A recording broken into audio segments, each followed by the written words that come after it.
బజార్కి వెళ్తారు రోడ్, ఇది మెయిన్ రోడ్, మెయిన్ రోడ్ ఇది బిగ్ బజార్కి వెళ్తారు మెయిన్ రోడ్ ఇది. అంటే లైన్ వేసిరా? లైన్ వేసింది సార్, లైన్ వేసింది 2 వారాలు 3 వారాలు అవుతుంది. ఇంతవరకు రోడ్ అనేది లేదు. ఇది మెయిన్ రోడ్. ఇది ఎక్కడికి వెళ్తుంది ఈ రోడ్డు? ఈ రోడ్డు అమీర్పేట్ బస్ స్టాప్ కి వెళ్తుంది. మేము వెళ్ళాలంటే అమీర్పేట్ బస్ స్టాప్ కి ఇప్పుడు అట్లా అని వెళ్తున్నాం. చాలా లాంగ్ అవుతుంది. ఆడవాళ్ళు నడవలేరు, మగవాళ్ళం అంటే మేము అటు ఇటు పక్క పోండి పోతాం. ఒక బండి వెహికల్ అన్నా వెళ్తే మాకు అవకాశమే లేదు. అక్కడ అమీర్పేట్కి వెళ్ళి మేము అక్కడ నుంచి బజార్కి వెళ్ళి రావాలా, మాకు దారి అనేదే లేదు. ఈ బురదలు ఎట్లా వెళ్తాము?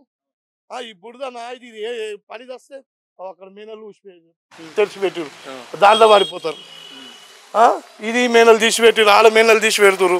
ఈ వర్షాలు వస్తాయి. జిహెచ్ఎంసీ వాళ్ళు రావట్లే? జిహెచ్ఎంసీ వాళ్ళు ఎవరు? మేమే కొట్టుకోవాలా. ఈ రోడ్డు నిన్న బంద్ అయిపోయింది మొత్తం, ఎవరు లేరు.